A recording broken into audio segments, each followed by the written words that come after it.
Hey everyone, it's Adam here. I'm excited. I get to show you for the first time, at least on this channel, the iPad Magic Keyboard that just came out, like, yesterday. Paid full price, there's not a review unit, but then again, no one at Apple knows who I am, so there's that. I'm starting this frame the way it is because I wanted to show we've got an iPhone 11 Pro, which is my mobile portable computer in my pocket all the time. We've got an iPad Pro 11-inch sitting on a bridge keyboard. This is the previous generation without a trackpad. And then over here we've got a smart keyboard Folio. Because I want to show those differences before we actually get to unboxing this. If you want to see the unboxing, fast forward about 2 minutes. Okay, so this is our Bridge Pro keyboard. Works perfectly with the iPad 11 Pro. They make a 12.9-inch version as well. It's backlit. It has USB-C connector for charging it, but no pass-through. Has scissor switch buttons that are a little bit floaty. Sometimes you'll miss the buttons, but it does have a row of function keys for adjusting the volume, the play pause button, the brightness, etc. And of course, it fully covers the iPad, including they send you this cool backing plate that actually keeps the iPad from getting scratched when it's being jostled around in a bag. And for the last year, it's been my portable computer, meaning when I go to the office, this goes in here. This is a Waterfield designed bag. This goes under my arm. I take it to the office. When I get there, I use my MacBook Pro at the office. It stays docked. And then when I go to a meeting, I got my iPad Pro. This is my meeting computer. This is the computer that I jot notes down on with a pencil. I do flowcharts. I do diagrams. I'll do doodling, and then also take notes with the Bridge keyboard. So for that, it's been perfect. But the biggest problem with the Bridge that I'm going to show you is this process, where you have to remove this. There we go. It's in, and it should be in there, right? Because you don't want this slipping out of here. But this mechanism makes it hard to remove and insert the iPad. So I stopped taking it out of here. In fact, the iPad lived in this Bridge keyboard for about 6 straight months without being removed. And so I stopped using it as a tablet. I read less books, and I missed that tablet experience. So unfortunately the Bridge is going to go away. Oh, and one last thing too is because it charges separately and doesn't use the iPad smart connector, this keyboard is pretty much always dead when I need it. Unless I remember to charge it overnight. So let's move over to the keyboard Folio. This was the first keyboard that I got for my iPad Pro 11-inch. And just so you guys know, I'm an iPad user since the very first generation came out in 2010. I think I bought the first iPad about a month after it came out. And so this would be my second iPad Pro I've had. Here is the Smart Keyboard Folio. We're going to remove this piece here from the back of the iPad, which is the Bridge backing plate right here. And clear our upcoming event. There we go. So this is your smart connector right there. You drop this in here, and then you can set this like that and use it as a keyboard, basically. And works decently. There's not a lot of key travel, though, with the keyboard Folio. And, it didn't really offer much protection either, which is a big problem.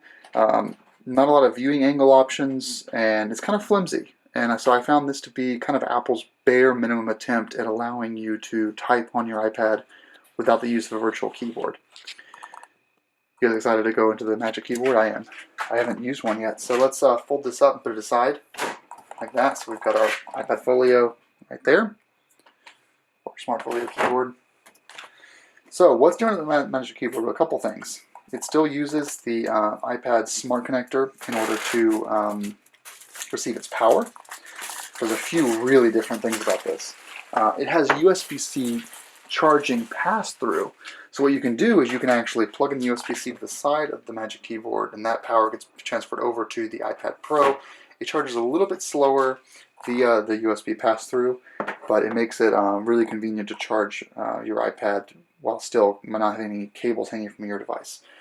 You can also charge your iPad and insert an accessory, so it really gives your iPad 2 USB-C ports. In addition, this is going to be a lot heavier than the Smart Keyboard Folio. I mean, shit, I can already feel it. The heaviness is because it's meant to float, and you don't want, one weird thing with the Bridge, why the Bridge was so heavy is because when the iPad is fully tilted back, you don't want the Bridge to fall backwards, and that's the same thing that's being accomplished here in the Magic Keyboard. So here it is. It's got a, ooh, look at that, it's hard. Ooh, there you go. Yeah. What's in here? Got our Designed by Apple in California signed. Anything cool in here? They get some stickers. They should have for $300. Yep, you've got some stickers and a manual. Pretty nice packaging. It kind of keeps the iPad from being sunk into itself. So here it is. This is your Magic Keyboard. You're going to notice something really interesting here when I open this up. So that's your closed position. You're going to need to hold the bottom when you lift it up, and it's going to go in the open position. It's going to snap into place. And then from there, you can bend this to the position that works for you. It won't go as far back as the Bridge Pro will, but it's making the iPad a little bit higher, which should actually be more comfortable. And one downside of this versus the Bridge Pro is I'm losing my function keys of play, pause, brightness, those kind of things. But with the addition of a really, really nice smooth trackpad that's being added. So on the side here we have our USB-C charging pass-through port. I'm actually going to go zoom in here so you guys can see a little better. There you go. So you got a USB-C pass-through port right there. You got your keyboard. The buttons are a lot more solid than the keyboard Folio, which I will show you guys right now. Side by side, here is the keyboard Folio. There we go. So those are those two side by side each other. You can see the difference in the height of these buttons versus those two. These are obviously not nicer.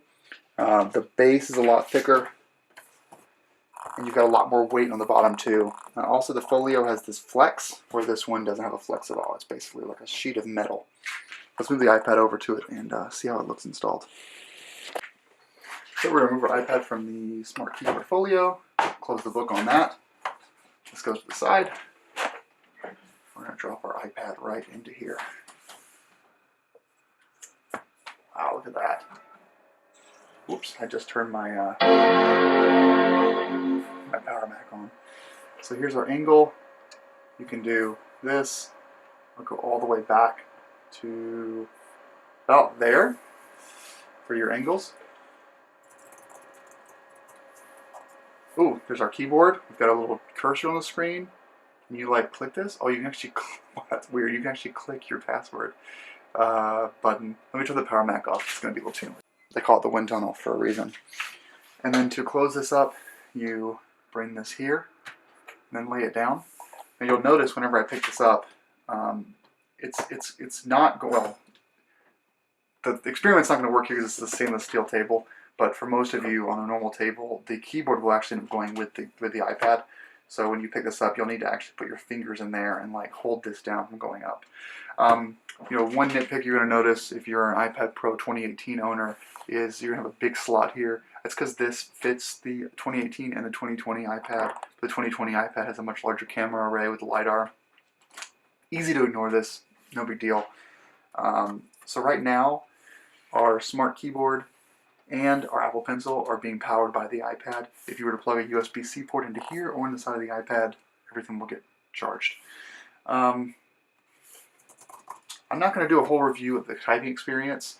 I just wanted to show you guys that comparison between Bridge Pro, Smart Keyboard Folio, and the Magic Keyboard.